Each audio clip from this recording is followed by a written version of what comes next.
actions pour diviser les gens et surtout les suspendre. Parce que bien évidemment, c'est par rapport aux sanctions qui vont arriver derrière qu'il va falloir se mobiliser. J'ajouterai que, comme l'a dit Olivier, si au niveau de la DAZES, aucune des structures n'est soumise au pass sanitaire pour les usagers. Suite à un recul d'ailleurs, parce que vous vous souvenez, il y a eu un flash info du 9 août qui disait tous les personnels DFPE, DAZES doivent être tous vaccinés, doivent contrôler le pass sanitaire des usagers, etc. Ça a produit quand même quelques réactions qui a fait qu'à la relecture des décrets, effectivement, la DAZES a reculé. On refait un flash info en date du 13 août, me semble-t-il, en expliquant effectivement que les centres de santé, si les agents étaient soumis à l'obligation vaccinale, n'étaient absolument pas soumis au contrôle du pass sanitaire pour les usagers. Arguant le fait,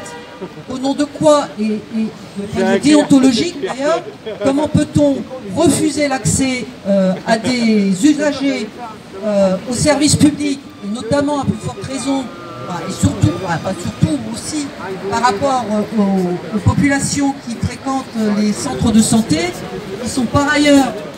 des usagers qui sont parfois dans la précarité, etc., et qu'il n'était pas possible de refuser l'accès à ces gens-là. Donc, de fait, il y a eu un recul, et nous ne pouvons que nous en féliciter. Ce matin, j'écoutais à la radio que la gestion de la crise sanitaire Covid avait par ailleurs fait rebondir une augmentation des cas de tuberculose, qui avait, disons, un relâchement sur le suivi, la prévention de tout ce qui est sida, tuberculose, etc. Je rappelle qu'à ce titre, d'ailleurs, quand au niveau des centres de santé, on s'était mobilisé avec la CGT par rapport au fait que les agents étaient soumis presque obligatoirement à aller faire du dépistage hors les murs, etc.,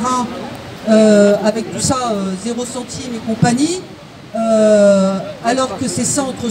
sont régulièrement sous-effectifs, comme beaucoup de services à la ville de Paris. On leur avait dit d'ailleurs, c'est une bombe à retardement, parce qu'évidemment, pendant qu'on sollicitait, mobilisait, pendant que les agents des centres de santé, enfin les IDE, etc., médecins, étaient mobilisés pour aller faire des actions hors les murs, pour du dépistage, puis ensuite la vaccination, ils ont dû annuler un certain nombre de rendez-vous de suivi classiques qui relèvent de leur travail, comme le suivi des tuberculoses, etc. Donc aujourd'hui, Bing Bang, et ben voilà, le Bing Bang Hidalgo se traduit aujourd'hui par une population en augmentation par manque de suivi des cas de tuberculose, etc. Donc voilà, j'ajouterai